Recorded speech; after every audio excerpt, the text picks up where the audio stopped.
السلام علیکم۔ وعلیکم السلام ورحمۃ اللہ وبرکاتہ۔ محمد جاوید نام ہے اور میں پلمبر کا کام کرتا ہوں۔ ہم لوگ گھروں میں کام کرنے جاتے ہیں اور اس میں جو ہے پرانا سامان جو بچ جاتا ہے تو وہ ہم لوگ لے کے آ جاتے ہیں۔ وہ ہمارے لیے کیسا ہے، صحیح ہے یا نہیں صحیح ہے؟ جو پرانا سامان نکلتا ہے وہ جس کا ہے، جس کا گھر ہے، جو مالک ہے یہ اسی کا ہے۔ اگر وہ اجازت دے دیتا ہے، اصل مالک نہ کہ نوکر، اصل مالک اگر اجازت دے دیتا ہے کہ آپ لے لیجئے، تب تو وہ آپ کے لیے حلال ہے۔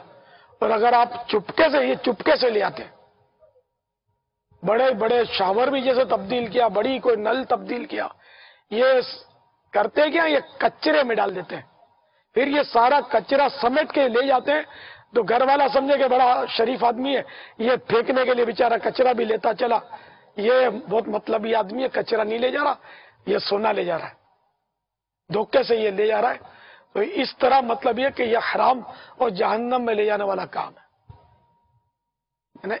ہر وہ چیز جس کی قیمت بنتی ہے اور لوگ جس کو مطلب یہ نہیں کہ پھینکتے نہیں ہیں، لے لیتے ہیں، تو یہ مطلب اس کو دینا ہوگا۔ جو پھینکنے کی چیز ہے وہ عرف یہی ہے کہ یہ پھینک دیا جاتا ہے، تو اس کا مسئلہ الگ ہوتا ہے، یہ تو دینا پڑے گا۔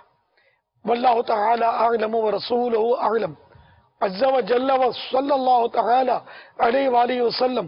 صلو علی الحبیب صلی اللہ تعالی علی محمد۔ جھوٹ کے خلاف جنگ جاری رہے گی انشاءاللہ، شیطان کے خلاف جنگ، جاری مسجد برو تحریک، جاری رہے گی۔ صلو علی الحبیب صلی اللہ تعالی صلی اللہ علیہ تعالی علی محمد۔